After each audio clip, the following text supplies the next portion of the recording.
there from Bug Eye Guys. Today we're going to talk about headlamps, and we'll start with 501, the very first production Bug Eye that lives here. This is our Concours car. You'll see it occasionally at Concours events that we travel to, but it's living here in our building. And this car, of course, has to have the correct original lights. These are Lucas.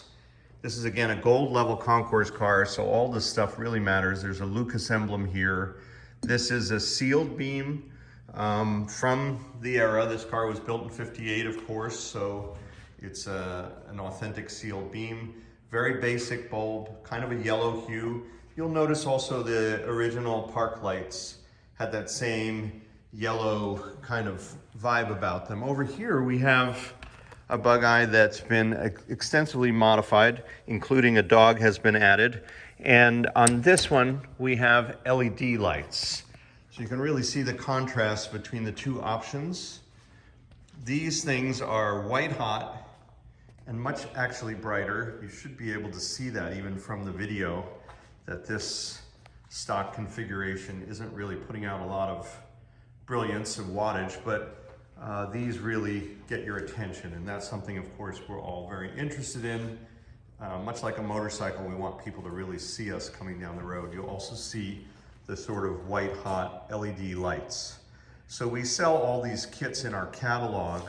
This one I like a lot because it's a little dirty, excuse that, but it looks a lot like a vintage, I'll turn it off so we don't blind you, a vintage CBA light from, I don't know, maybe it was the 70s when those were a thing. And this lens, I think, is a work of art in and of itself. You have these lines, the way it all somehow refracts or diffuses the light, but they just look cool even when they're static. So this is one of my favorite lenses. We have inside there, as you probably know, these are removable. I don't know if I can do it with one hand. There's a socket inside here that allows you to put an LED bulb in this receptacle, or an H4 bulb. Now this is one other option you should know about.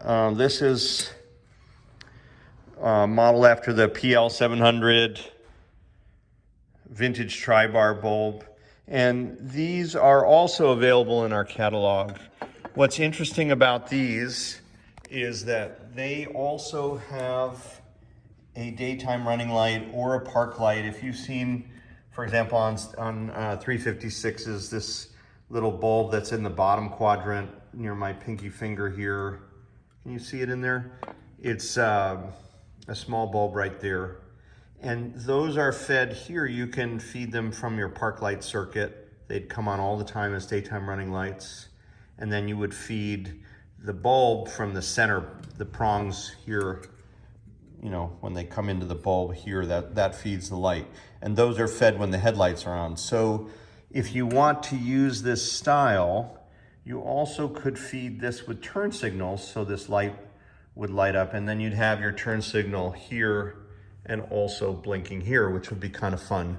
Or you can leave it out altogether. So you have a lot of options. It just function as a traditional headlight with high and low beam here, and you don't need this extra bulb. So we have a tri-bar option.